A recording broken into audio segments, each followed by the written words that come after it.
இந்த நிலையில் ஜம்மு காஷ்மீர் தேர்தல் அங்கு களத்திற்கு சென்று வந்த நம்முடைய சிறப்பு செய்தியாளர் வேல்முருகன் இணைப்பில் இருக்கிறார். வேல்முருகன், இப்போ நீங்க அங்க பார்த்த போது அங்க இருக்கக்கூடிய மக்கள் மாற்றத்தை விரும்புகிறாங்களா அல்லது தற்போது இருக்கக்கூடிய சூழல் தொடரணும்னு நினைக்கிறாங்களா? எதுவாக இருந்தது? அந்த முடிவுகளில் அது என்னவா பிரதிபலிக்கும்னு நினைக்கிறீங்க?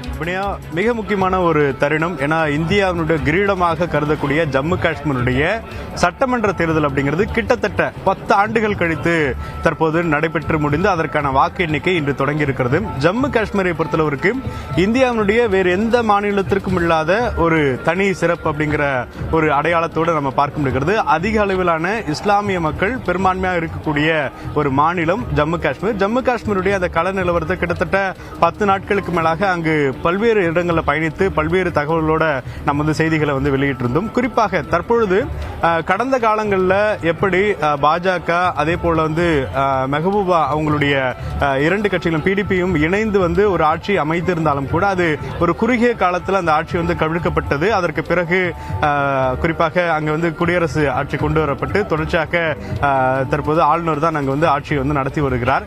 இந்த நிலையில மக்களுக்கு பல்வேறு கேள்விகளோடு இருக்கிறது. ஏன்னா இதற்கு முன்னதாக ஒரு மாநில அந்தஸ்தோடு ஜம்மு காஷ்மீர் ஒரு சிறப்பான ஒரு மாநிலமாக தொடர்ச்சியாக பார்க்கப்பட்டது. அதற்கு பிறகு தற்போது இந்த ஆர்டிகல் 370 அப்படிங்கிறது அங்க இருக்கக்கூடிய ஒவ்வொரு இண்டிவிஜுவலையும் அது ஒரு பாதிக்கக்கூடிய நிகழ்வா அங்க இருக்கக்கூடிய மக்கள் தெரிவிக்கிறாங்க. ஏன்னா அங்க பொதுவாக தங்களுடைய வேலை தங்களுக்கு கிடைக்க வேண்டும். 100% ஜம்முனுடைய அரசு பணி அப்படிங்கிறது ஜம்மு காஷ்மீர்ல வசிக்கக்கூடிய மக்களுக்கு கிடைக்க வேண்டும் தான் இதனுடைய இந்த ஆர்டிகல் 370 பிரதான நோக்கமாக அந்த பகுதி மக்கள் கருதுறாங்க.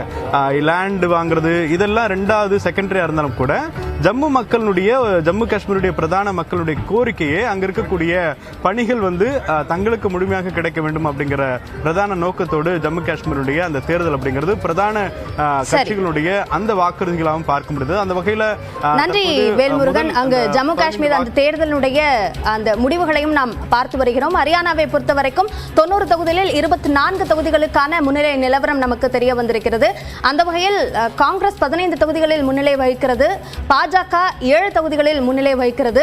ஜேஜேபிக்கும் இந்திய நேஷனல் லோக்தள் அந்த கட்சிக்கும் இதுவரைக்கும் முன்னிலை எதுவும் கிடைக்கவில்லை.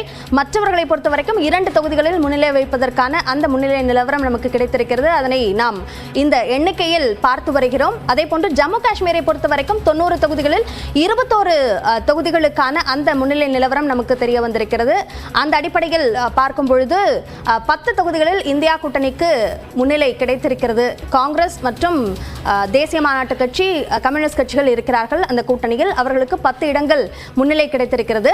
அதே போன்று பாஜகவை பொறுத்தவரைக்கும் 8 தொகுதிகளில் முன்னிலை கிடைத்திருப்பதை பார்க்க முடிகிறது. அந்த வித்தியாசம் மிக குறைவாக இருப்பதை பார்க்க முடிகிறது. அதே போன்று மக்கள் ஜனநாயக கட்சிக்கு 1 தொகுதியில் முன்னிலை கிடைத்திருக்கிறது. மற்றவர்களுக்கு 2 தொகுதிகளில் முன்னிலை கிடைத்திருக்கிறது. மிக முன்கூட்டியான ஒரு முடிவுகள் என்றாலும் கூட முக்கியமாக கவனிக்க வேண்டிய ஒரு எண்ணிக்கையின் அடிப்படையில் தான் இதனை நாம் பார்க்க வேண்டியிருக்கிறது. ஹரியானாவில் 28 தொகுதிகளில் 8 பாஜகவிற்கும் 17 காங்கிரசுக்கும் அதே போன்று மற்றவர்களுக்கும் 3 தொகுதிகளிலும் முன்னிலை கிடைத்திருக்கிறது. இது சார்ந்த கருத்துக்களை விருந்தினர்களிடம் கேட்கலாம். திரு ஜி.கே. நாகராஜ், இப்போ வந்திருக்கக்கூடிய இந்த நம்பர்ஸ் என்பது 2 சட்டப்பேரவைகளிலுமே பாஜகவிற்கு சாதகமாக இல்லை. வித்தியாசம் குறைவாக இருந்தாலும் முன்கூட்டியே இருக்கக்கூடிய ஒரு நிலை என்றாலும் கூட இதை நீங்க எப்படி பாக்குறீங்க? அனைவருக்கும் வணக்கம். ஹரியானாவை பொறுத்த வரைக்கும் ஏற்கனவே 2 முறை பாரதிய ஜனதா கட்சி ஆட்சியிலே இருந்திருக்கிறது.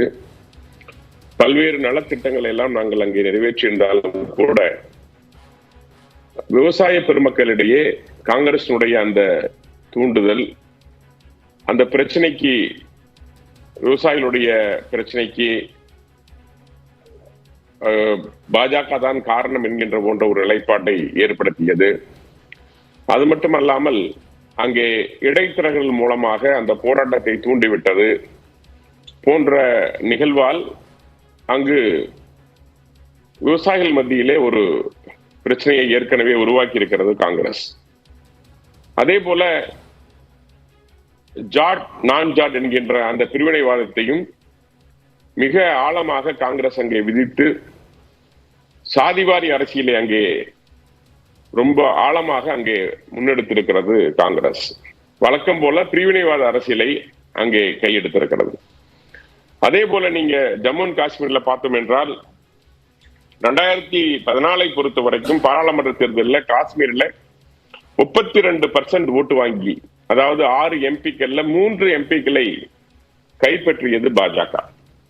2014 டிசம்பர் சட்டசபை தேர்தலில் 23% ஓட்டுகளை பெற்று 25 எம்எல்ஏக்கள் எண்ணிக்கையை பெற்று பெரிய கட்சியாக பாஜக அங்கே உருவெடுத்திருந்தது.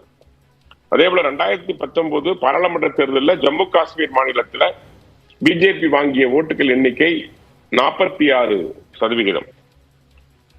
46% வாங்கிய பின்பு மிக வெளிப்படையாக நாங்கள் அறிவிச்சோம், ஆர்டிகல் 370 நீக்குவோம் என்று சொன்னோம். அதை நீக்கினோம். அதை நீக்கினதுக்கு அப்புறம் தான் நீங்க அதற்கு முன்னாடி பாத்தீங்கன்னா 60% இஸ்லாமியர்கள் எங்களுக்கு பாஜகவுக்கு வாக்களித்தனர்.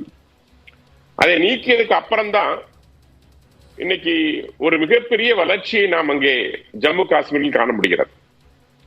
இன்னைக்கு பல நிறுவனங்களுடைய முதலீடுகள், சில இஸ்லாமிய பண்டிகைகள் 40 ஆண்டுகளுக்கு பிறகு அங்கே கொண்டாடப்படுகிறது. தீவிரவாதம் மிக கணிசமாக கட்டுப்படுத்தப்பட்டிருக்கிறது. முதல்ல பாத்தீங்கன்னா அங்க வெள்ளிக்கிழமை அன்னைக்கு தொழுகை முடிந்த உடனே கல்வீச்சுகள் இருக்கும், தொடர்ந்து பிரச்சனை இருக்கும். நம்முடைய டெல்லியில இருந்து ஏதாவது ஒரு அமைச்சர் நீங்க சொல்லக்கூடிய இந்த அம்சங்கள் எல்லாம் மக்கள் ஆதரித்தார்களா என்பதைத்தானே இந்த தேர்தல் முடிவுகளை ஒரு அதிகாரப்பூர்வமான பதிலா எடுத்துக்க முடியும். முன்னணி நிலவரம் கூட அப்படியாக இல்லையே, இந்த தொடக்கமும் அப்படியாக இல்லை. அதைத்தான் நான் சொல்ல வரேன். சோ இந்த கடந்த 10 ஆண்டுகள் அதை ஒரு பாஜகவினுடைய கையில எடுத்து அதில் பல சீர்திருத்தங்களை செய்த பின்பு வழக்கம் போல காங்கிரஸ் அந்த பிரிவினைவாத அரசியல் எப்படி ஹரியானாவில் பண்ணாங்களோ அந்த ஆன்டி இன்கம்பன்சியை சரியாக பயன்படுத்தி, ஏன்னா விவசாயிகளை பொறுத்த வரைக்கும் ஹரியானாவில் ரொம்ப அதிகமா இருக்காங்க. விவசாய மக்களிடையே சென்று, ஏன்னா விவசாயிகள் பிரச்சனை என்பது சிதோஸ் நிலை சார்ந்த ஒரு தொழில்.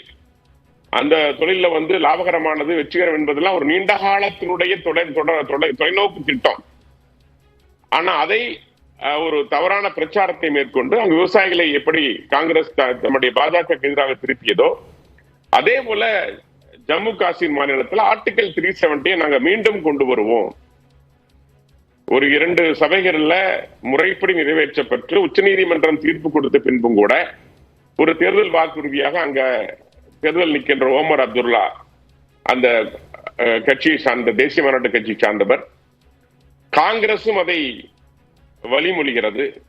இப்படி ஒரு சுயநல நோக்கத்தோடு நாட்டை பற்றி கவலை இல்லாமல், இதனால் உங்களுக்கு நன்மை, வேலை வாய்ப்பு கிடைக்கும் என்கின்ற ஒரு பொய்யான தகவலையும் உள்ளே பரப்பி, மிக ஆழமாக உள்ளே பரப்பி, அதன் மூலமாக ஓட்டுகளை பெற வேண்டும் என்று ஒரு முயற்சியை எடுத்திருக்கிறது. ஆனாலும் கூட கிடைத்திருக்கின்ற அந்த எண்ணிக்கையை பார்க்கின்ற பொழுது ஹரியானாவை பொறுத்த வரைக்கும் இன்னைக்கு ஏறக்குறைய 13 இடங்கள்ல 16க்கு 13 இடங்கள்ல நாங்க நெருக்கிதான் இருக்கிறோம். அதே போல ஜம்மு காஷ்மீரை பொறுத்த வரைக்கும் ஏறக்குறைய குறுகிய ஒரு ரேஸா தான் இருக்கு 2 கட்சிகளுக்கும் போகின்ற போக்கை பார்த்தால். அதனால இதனுடைய இறுதியான ஒரு முடிவு என்பது ஒரு 11-12 மணிக்கு தான் நம்மளால சரியாக சொல்ல முடியும். ஆனாலும் கூட ஒரு உறுதியான நம்பிக்கை இருக்கிறது. எங்களுடைய தலைவர்கள் ஏற்கனவே சொன்னாங்க, இந்த தேர்தல் கருத்து கணிப்பை பத்தி எல்லாம் சொன்னாங்க. நாங்கள் குறிப்பாக பாரத பிரதமர் நரேந்திர மோடி அவர்கள் ஒரு விதையை விதைத்திருக்கின்றார். இந்த நாட்டின் நன்மைக்கான ஒரு விதியை வைத்திருக்கின்றார்.